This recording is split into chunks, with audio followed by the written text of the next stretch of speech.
These next 2 days in the markets are going to be absolutely huge. I'll tell you why. I am Dr. Stock, Doctor of Education, and you can march cats and dogs down the road and you'll have a paw raid, but you can't do the same with monkeys. First of all, they don't have paws.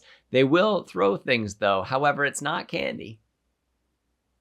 All right, so we have GDP coming out today, 8:30. Possibly by the time that you watch this, you see what exactly happens with that GDP report. So we are actually looking for something above 1.6% for upward pressure on the markets. At expectation of 1.6 could also still be somewhat upward expectation for the markets, upward pressure for the markets. However, if we fall short of that, if we see a further drop in GDP, that could not necessarily be all that great for the markets, especially because we need more GDP growth in order to continue servicing the debt that we have out there right now, because the debt to GDP, I think, is somewhat over 125%. So if GDP drops, that spikes that number upward because our debt doesn't change nearly as fast. So that's actually a pretty big concern that we would have. And then watching rising bond yields, which is also kind of creeping out the markets, not necessarily all that great. We'll take a look at the US 10-year Treasury yield. So we'll take a look at that along with SPY, QQQ, and then I'll give an updates on Bitcoin, Enphase, Tesla, and I'll tell you what, there's something really critically important about Nvidia that I think that you should know, especially given its current price action, what we've seen since leading up to it and since their earnings, I should say. So let me put up those charts for you so you can see them. So this is the monthly chart for SPY. I said in my video yesterday, it is the most critical chart that I believe that you should be watching. We are near the top of this ascending wedge pattern, and being the monthly chart, this thing doesn't actually peak out until we get out to 2027. Now we are near the top of this, and we don't know if this is actually the trend line that we're looking for. It'd be nice to have a third touch on this thing, because you can draw a line over any two high points like that, call it a trend line, and there's some bit of good that can come from that, but really until you get that third test of it to find out if it actually is, in this case, a line of resistance, that's something that makes a very strong case for it. Check out what we have for support, and you'll see that a little bit better that we have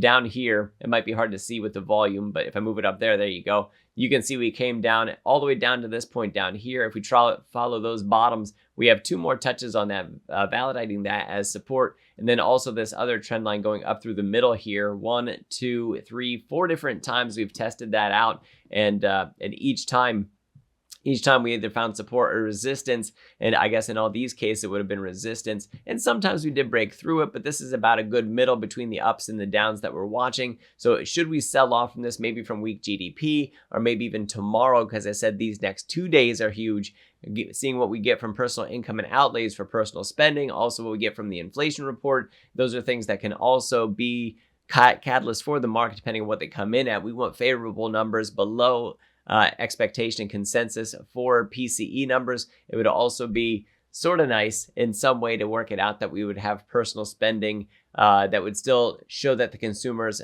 strength is holding out right now. And then also that's mixed with the GDP numbers that we see. Although if we still have I was going to say healthy government spending for the GDP, but not necessarily sustainable. I think it's unsustainable with the way that we've seen debt issuance and worrying about that sustainability. That could be a long-term impact that we have here, especially where credit is involved. So let's move on from there, because I said yesterday we have bearish divergence happening with the price action with SPY on the monthly chart. That hasn't happened since all the way going back to what we had back here with this divergence that we have with the momentum in the .com era of things. So there you can see the relative strength index. We can see that divergence with the price action where we have the market absolutely stomping upward this way. And at some point in time when we started breaking down, that sell just continued all the way through the popping of the .com bubble that we saw. So now with this market rally on the monthly chart, we're back to that years-long divergence that's happening between the price action that we see and the momentum that's in the market. And this could be something that could actually, the market could continue up for a while, but we want to be watchful for that, because like I said, that could happen all the way up to like 2027 before canceling this sort of technical. We're looking for a break out of the bottom of this trend line, and we want to keep this midline support that we have going right through here for this trend line, because I think that's also going to be significant for us in terms of support, and if we get under it, significant in terms of resistance. And we're really watching this bottom trend line for a sign of any sort of major sell that might come out of that. So moving over from there over to the Qs, I said yesterday that we didn't really have the bearish divergence, but if you go to the weekly chart on this, so let's go out to the weekly chart and we'll talk about the chart formation. We actually have across the tops, we have a little bit of that divergence coming out. It'd be nice to have one more touch on that, one more little surge, but we also have a rising wedge pattern building up again for us, which last time that we had that was actually, let me see if I can get this here on the screen for you where we can really see that taking place. We actually did have a sell the last time because we had a rising wedge that was somewhat drawn this way. And as we broke down through that, we had just a really not nice correction that was coming through. But mind you, those corrections can be healthy. And now, just as I said with SPY, with its resistance line, we have 1, 2, 3 touches for resistance, but on support side this time only 1, 2 touches. So if we do happen to come back down and test that out as support again and it holds, then we have much better confirmation that this is a real trend line that we're following. And then that would also confirm the rising wedge pattern that we have. So for this, what we're looking for here is to see where this momentum peaks out, if that momentum is going to hold out for us or if it's going to continue to fall and the prices rise. That bearish divergence along with the rising wedge pattern can put up a pretty significant case for bearish behavior. So we want to be on the lookout for that. And let's just look at the 10-year Treasury yields. I said yesterday that we have a broadening wedge pattern taking place. And right here again, there's 1, 2 touches on this trend line. If we peak out, will this resistance hold?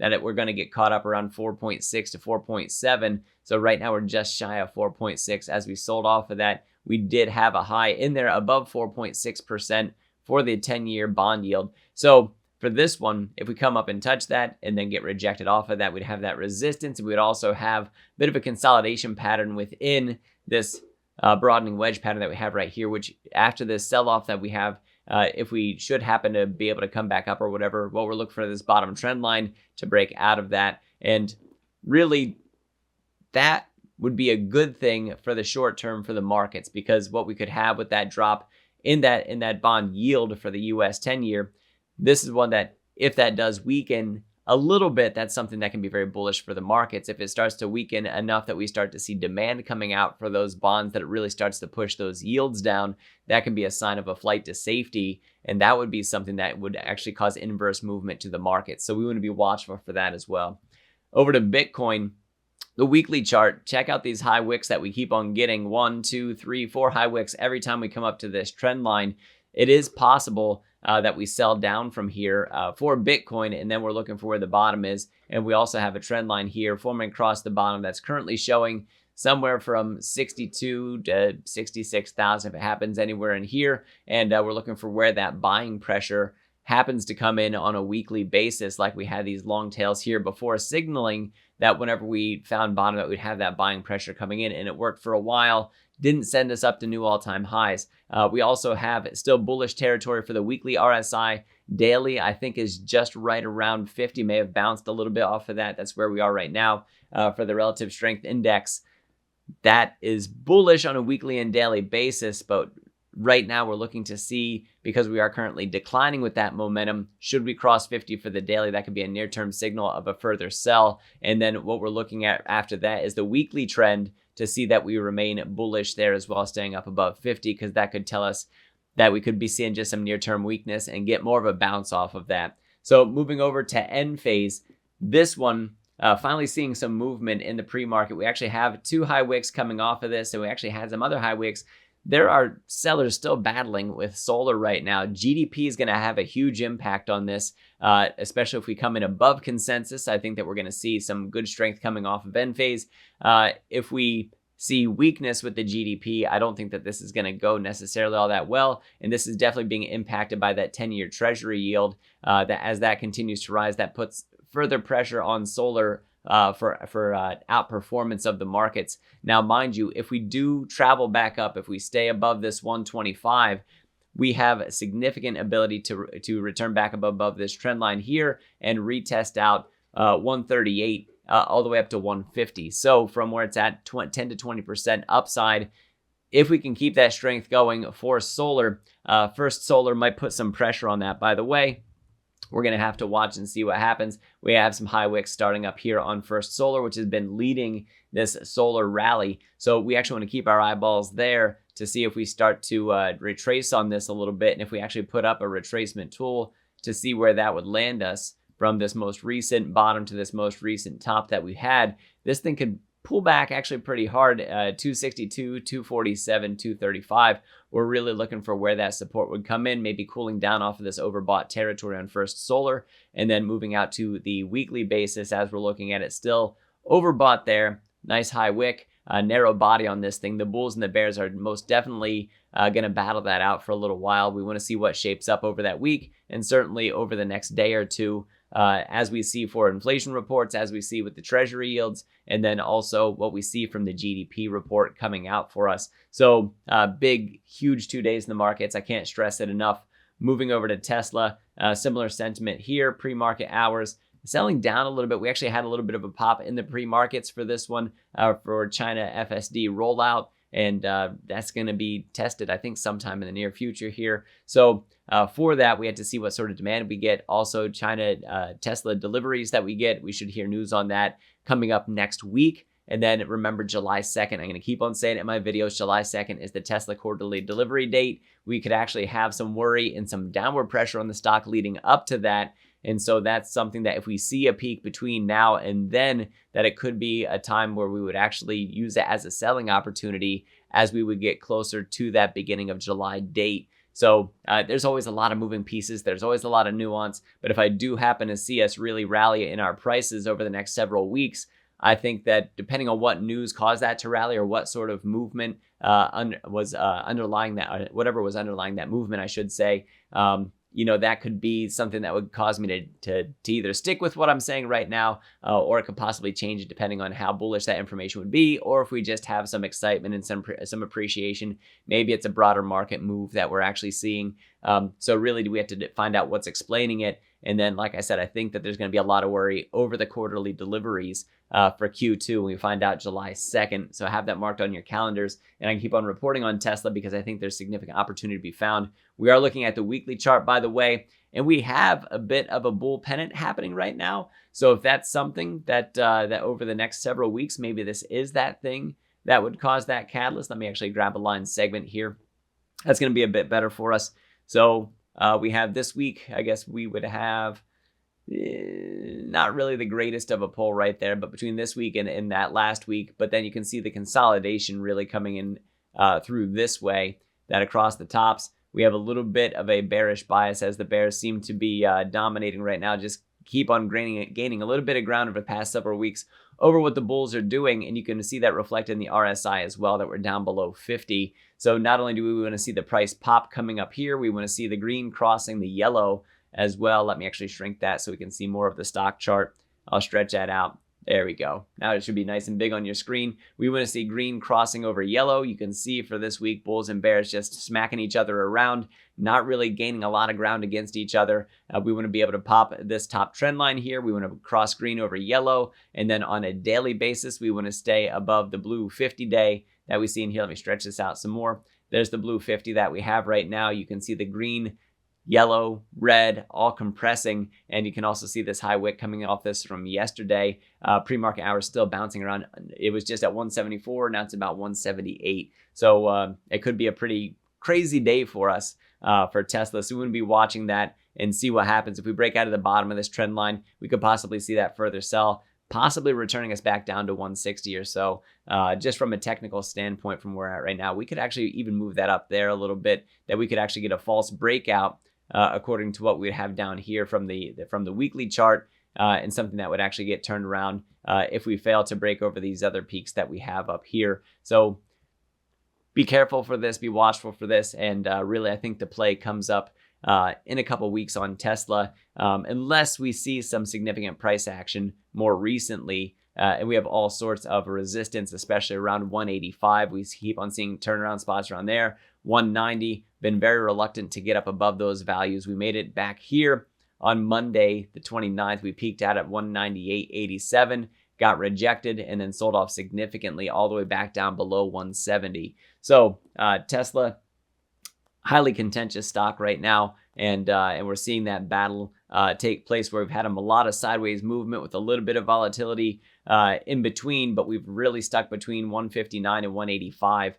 Been doing a lot of oscillating in there with a little bit of exception in between around their earnings date. So last thing I said, I would mention Nvidia. And the thing I want to mention about Nvidia, let me actually take off all these drawings, all these indicators, and well, I'll leave the indicators on here, but the drawings, and let's take away VWAP because that's an intraday technical. There we go. So what I really want you to see on Nvidia, let me one more adjustment. There we go. So we have this gap right here from 198 all the way down to 164, and then we also have another gap from 1013-ish all the way going down to, got to bring the other highs on here. We really start to get tangled up with the prices right around 960. And so those gaps, the market tends to fill gaps over time. So for Nvidia, we've enjoyed a lot of upside on this one. We're in overbought territory on a daily basis. Nvidia, rockstar company, you know I'm bullish on this if you follow my channel. I do think at some time over the next several months that we might end up filling those gaps before we make the next huge rally. So maybe we get some more doubt coming into the markets itself. Honestly, I think it would be an overall market move would be the next thing that would affect the multiples that Nvidia is trading at right now, not necessarily coming directly from AI infrastructure plays itself. I think Nvidia as the market leader, I think what we see, if we see that gap filling, is that after we fill those things up, that we actually go back and then we start looking for where the top is on that. I think that sets up significant buying opportunities for Nvidia. And when does that happen? Well, we could honestly see that happen leading up to, so just before that 10-to-1 stock split, because it is highly anticipated to be a bullish movement. I think easily taking us up to from where we're at right now. I think we could see 1250 potentially coming out of that. Honestly, I think 125 sometime post movement is more likely. And I think that over the next 12 months, 125 to 150, I think is going to be where we're going to find ourselves at some point in time. So if we drop back down to about that 960 level or 96 post split adjusted, $96 per share, I think that would set up an incredible opportunity for Nvidia that people are looking for. So for me, for buying when we're up here at this level right now, I definitely don't think it's a load the boat sort of time. For people who dollar cost average, well, then you do what you do regardless of where the price finds itself over time.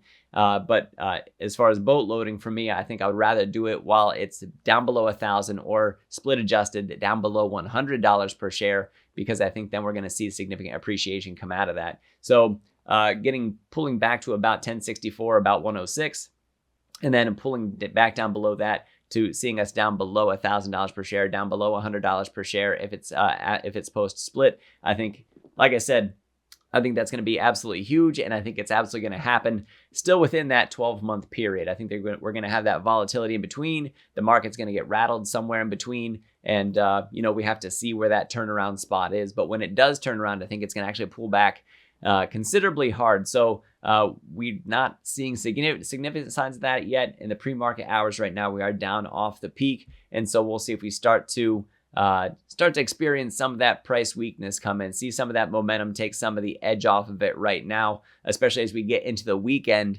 and people start doing some profit taking. And really, based on what we've seen with the markets themselves, end of June could be about that time where we really start to see some significant changes in market behavior, especially because May's actually been a pretty good month for the markets overall. So the whole sell in May and go away, well, tomorrow is the last day of May. So if we sell in May and then go away, well, then that leads us up to a summertime that could be a little bit of a mixed bag. But we're going to have to see. We're going to have to keep on watching the technicals. We have to keep on watching the economic reports that come out, pay attention to the geopolitical risks that are out there right now, and just watch what's going on. And so you guys can keep on coming back here to this channel, and you can listen to my commentary that I have. If you want to see the plays that I'm doing, see my buys and sells and how I'm playing this market, you can do so using the link down in the description. For the Patreon, click that, sign up, head on over to the Discord. I have my buy and sell alerts over there. You can talk with me and my community members, and I'm really looking forward to continuing to build that out over time and increase the amount of products and services that I have to offer. Speaking of products and services, also down in the description, you'll find a link for a technical analysis trading course. You can click that, sign up, and learn to do technical analysis like I do, and learn to put power into your portfolio through technical analysis trading. Guys, as always, I really do appreciate your time. Thank you so much for watching. I am Dr. Stock, Doctor of Education. Remember, my friends, that learning is earning, and we'll see you in the next video.